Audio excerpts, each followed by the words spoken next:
नमस्कार, मैं रेखा खन्ना। आइए आज आपको बताती हूँ कि चक्करदार किसे कहते हैं। पहले इसको समझ लेते हैं हम लोग। चक्करदार, कभी क्या होता है कि कोई बच्चा गोल गोल घूम रहा होता है तो हम उसको बोलते हैं ना कि गोल गोल मत घूमो, चक्कर आ जाएगा।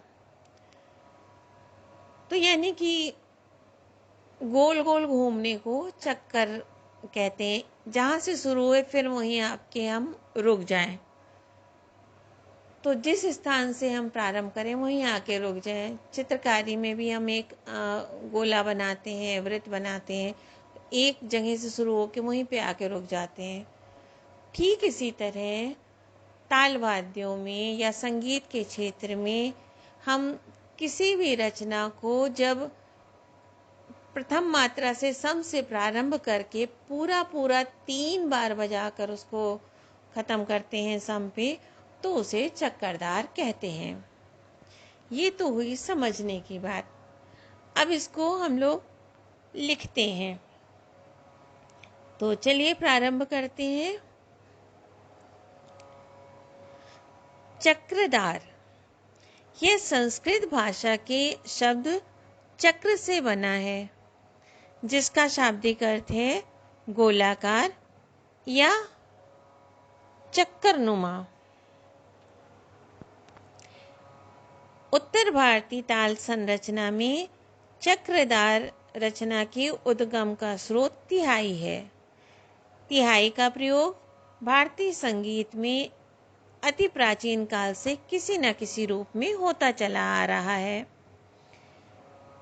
इसमें एक बोल समूह को बिना किसी परिवर्तन के 3 बार बजाया जाता है और उसका अंतिम धा सम पर या किसी निश्चित स्थान पर आता है। चक्रदार उसका एक वृहद रूप है, बड़ा रूप है। जब किसी तिहाई युक्त टुकड़ा, परन या गत की रचना को बिना किसी परिवर्तन किए 3 बार बजाकर सम पर आते हैं तो उसे चक्रदार टुकड़ा, परन या गत कहते हैं। साधारण बोलचाल में इसे चक्करदार या चक्रदार, तो कुछ लोग चक्रधार भी कहते हैं।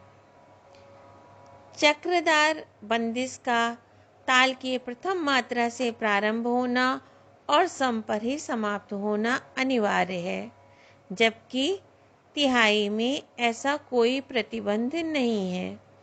इसका प्रयोग तबला, पखावज के अतिरिक्त कथक नृत्य में और कभी-कभी तंत्रवाद्यों में भी होता है।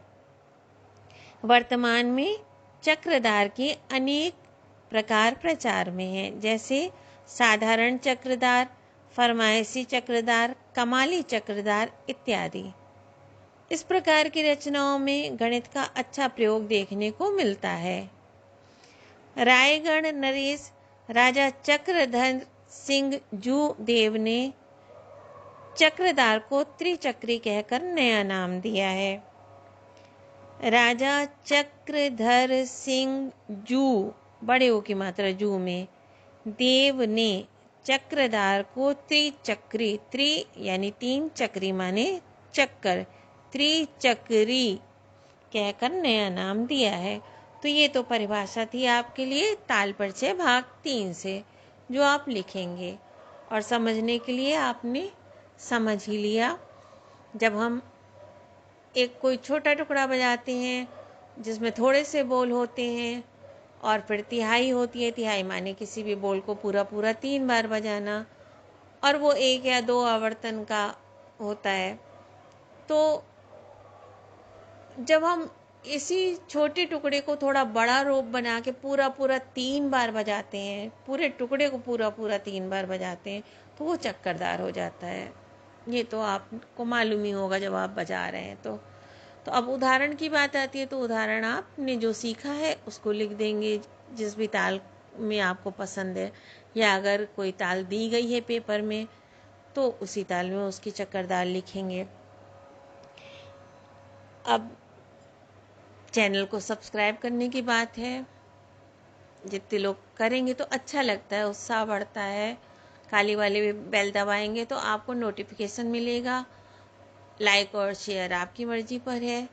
और कमेंट ज़रूर डालें, उससे मुझे अच्छा लगता है, आप मुझसे जुड़ जाते हैं। Hello ma'am, thank you ma'am, या कुछ पूछना है समझना है तो वो आप लिख सकते हैं। मुझे पोस्ट करना होगा तो पोस्ट कर दूंगी, और समझाने का होगा तो समझा दूंगी, तो अच्छा लगेगा। तो कमेंट ज़रूर करें। धन्यवाद। नमस्कार।